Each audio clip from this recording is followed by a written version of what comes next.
Welcome to the Acids and Bases review of basics of acids and bases. Yeah! All right. Enough. No, I know that was not the best Bane ever. Right. No. This is the real thing. This is all the tests are over. We're doing it for real. Okay, Matt? Thank you. All right. So we're just gonna, a lot of people aren't gonna watch this first video because just the basics, pardon the pun, for acids and bases.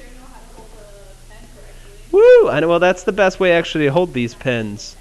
Yeah. It's not a pen. It's a stylus. Very good. Yeah. As you could see on the video, this is a stylus, not a pen. Are we really commenting on how to hold the... We're wasting valuable video time. There are people watching this going, what are they talking about? I don't know. All right. So on this video, we're going to just cover things like, hey, what the heck's a pH really?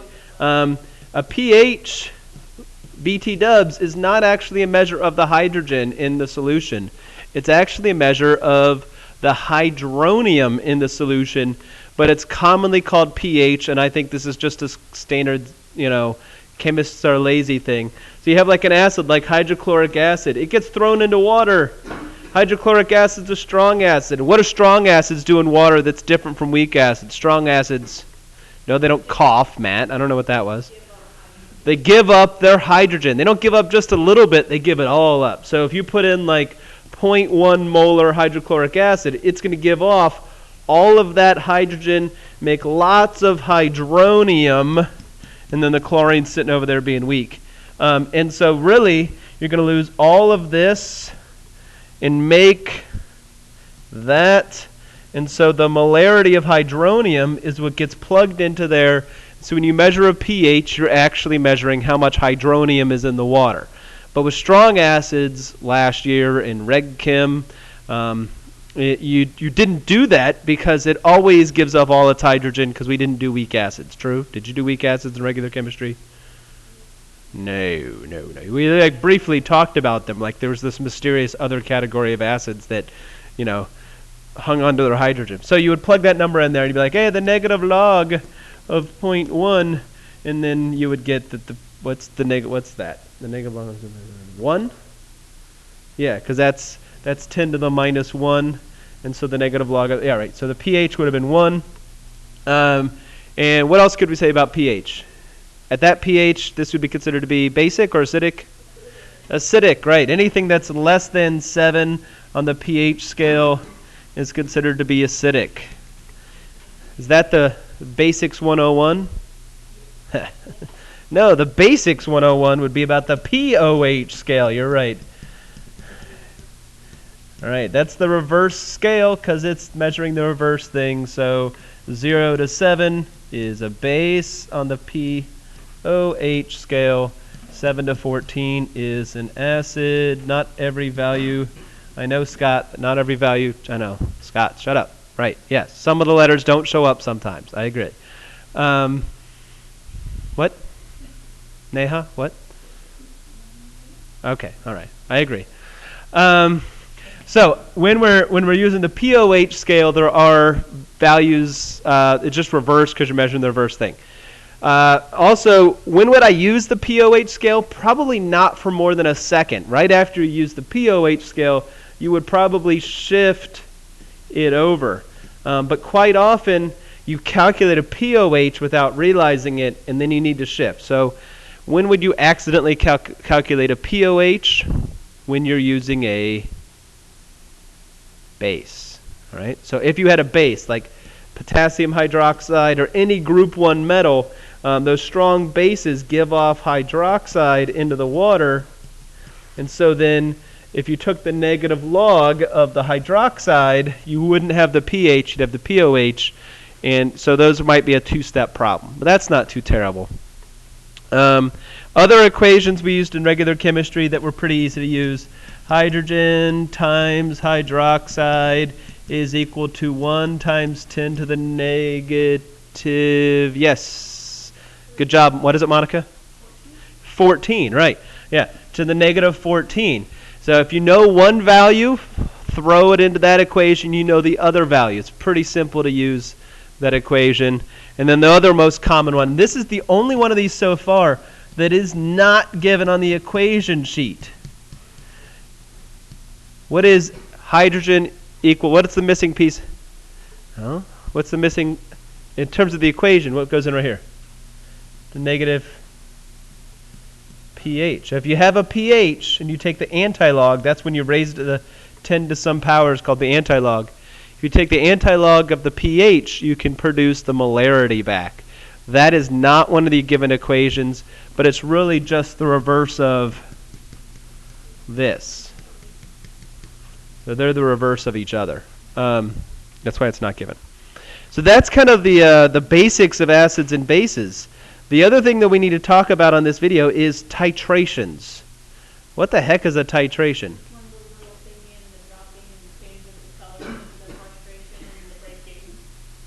Kitty, that was a great response. Let me just repeat what Kitty said.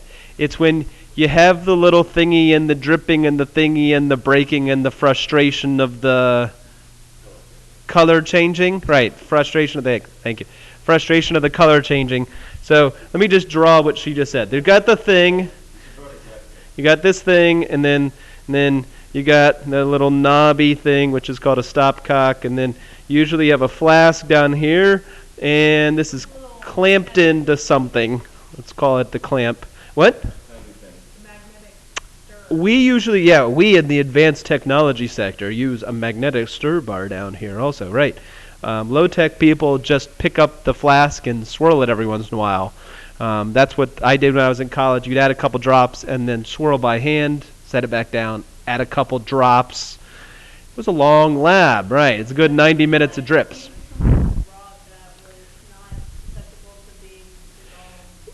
There were a couple people that would use rods, but they would sometimes accidentally took it out, and then they would take solution with them. Or they would put it in the wrong spot, and that rod would hit and then splash out, and then they were like, disaster, start over. You imagine starting over after 45 minutes of continuous drips? Oh my gosh, is right. Yeah, it's super frustrating. So the whole purpose of a titration is to slowly add a titrant, which sounds like some evil dictator that's taking over the world, a titrant to the solution. And the titrant is in the burette. You know, the burette is ridiculously, what do you call that one? Has lots of marks. Graduated? All right, Johnny, what do you think? Oh, sorry, yeah. it's answer C. C is not a choice, Johnny. Well, that's what I usually choose. I don't know. And you and I need to talk about that later. Yeah, you know who you are. Anyway, so we slowly add the titrant into here, one drip at a time, and we're trying to figure out the concentration in that solution, or we're trying to figure out a bunch of stuff. So this is the volume of the titrant, and let's just make up some numbers here for this example. Should we go in increments of 5? Sure, 5. So 5, 10, 15, 20. I don't know why I'm saying these out loud. You could probably do this in your head. There we go. And let's just say this is all milliliters to be good. What do you think the y-axis almost always is?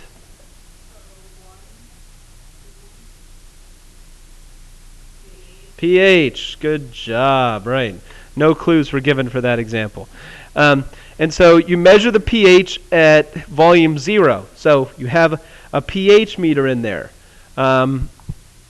That is pretty common. That also, you have another cumbersome is make the pH meter red. So there's like a weird like little pH meter sitting in here that is like, hey, the pH is, I don't know, 2 or something like that. And so you write down the pH, and that's 2. And then slowly as you add the titrant, you keep recording pHs, and you have to then try to like take all those little dots from adding drips and recording the pH, add a drip, record a pH, add a drip, and then you can kind of like create some sort of curvaceous line, not a dot to dot to dot. It's not a exercise for kindergartners. It's not connecting the dots. It's trying to draw a nice smooth curve. And there are several points of interest here. There's just label them like A, B, C, and D. These are probably the four most important parts. I actually made a video about each of these parts in the calculations. I'm not going to get in the calculations right now. If you want to watch the video called Video 1, it talks about how to calculate A. Video 2 calculates B. Video 3 calculates C. And video 4, thank you. I actually couldn't think of the number 4. That's embarrassing. Yeah. Does it come after 3? Well, I lost that finger. That's why I can't count that high. But yeah, video 4 tells us all about point D. So A doesn't really, to my knowledge, have a name because it's before the reaction. But if I did this right, it looks like it did okay. That's about 25, right? C is about 25. What's half of 25? 12, 13. I did that just about right, didn't I? That's a good accident. So C is called the equivalence point, and all the math behind the equivalence point is in that one video. And this one's called the midpoint of buffer. So this is when you are halfway to buff. No, this is when you're halfway to the equivalence point. It's about halfway there. What's that? You're getting buffer. Actually, that's a good way. It's getting buffer, and buffer means to resist the change. And so you see there's a pH almost levels out here. There's a slight increase, and there's like, what? I don't want to change. And then, whoa, it goes nuts. And so the base has been dropped into there, right? Boom, boom, boom. Yeah, that just happened, Stephen. Yeah, that's right. Stephen, you kind of have a weird laugh. I'm just saying. All right. So key things that are the math is done for on those other videos. The midpoint of the buffer is when the acid moles equal the base moles. In this case, it'd be we're adding KOH. So it'd be the moles of KOH are equal to the moles of acid at that point. At the midpoint, you're halfway there. So the amount of base moles are half whatever these moles are. So A moles are not equal to B moles. You actually have half of A. So the amount of B that's been added is half of whatever A was to start off with in terms of moles. And then part D, you actually have more base has been added than acid, so there's slightly more base, which is why we see the skyrocketing pH.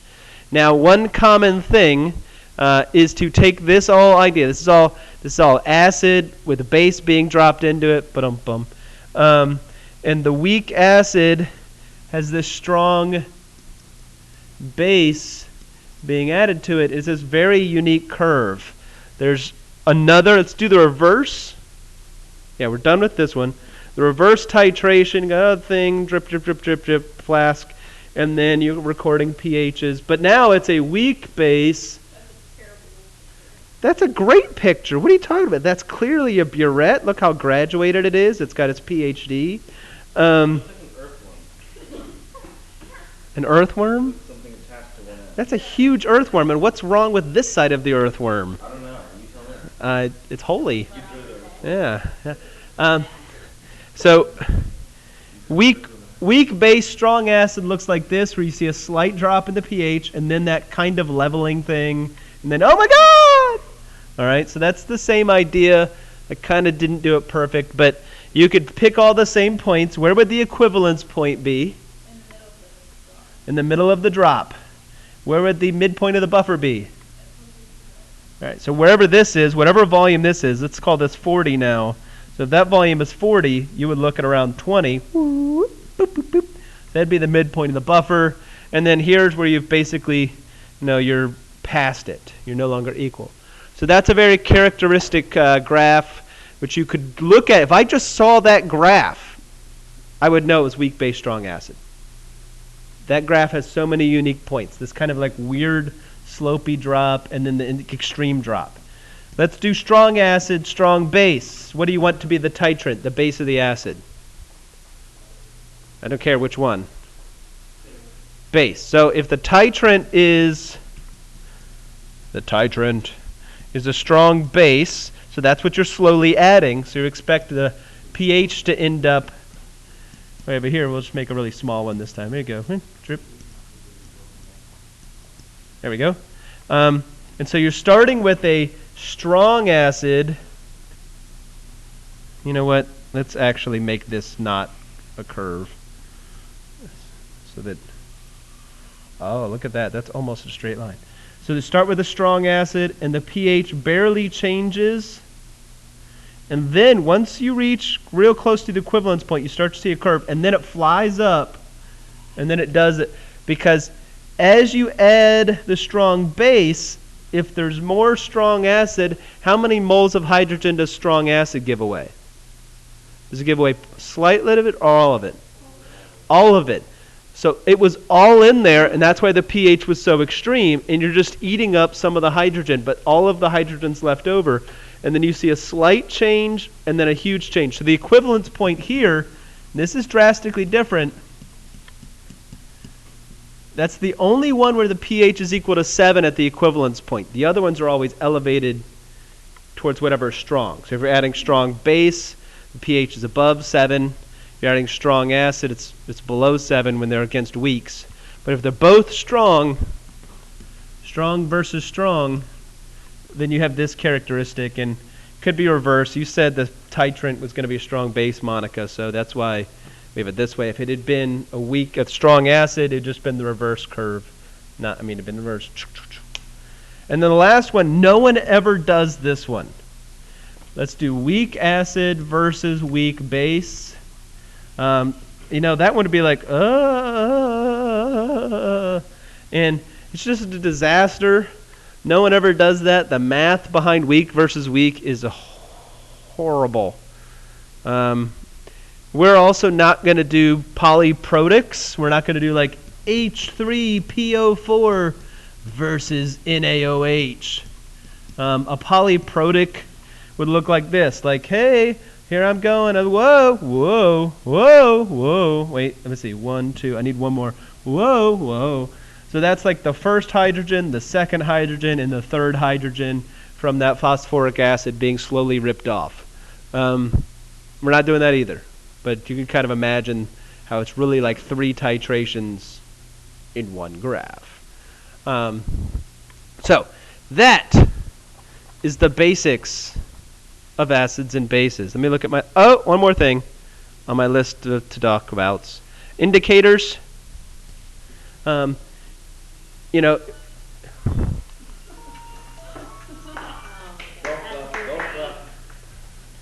That was funny. Why is your phone on, Murphy? You turned off school. You're right. Thank you, Scott. So when you pick an indicator, if you're looking for an indicator, let's go back to the first graph we did. You would be looking for an indicator that would change color here where the equivalence point is. So you look for an indicator that changes in the equivalence point. So if this pH is 7, here me give you 2 choices. Methyl red changes color between a pH of 4 and 6, where phenolphthalein changes between 8 and 10. So which indicator would you want to pick based on where the equivalence point is? The phenolphthalein. It would change in that equivalence. If the equivalence point is above 7, you want to pick the one that's going to change above 7. So usually you pick it based on what you're adding. So this is the weak acid, strong base, so it's going to have an elevated above 7 equivalence point. Thus endeth the Acid Basics video.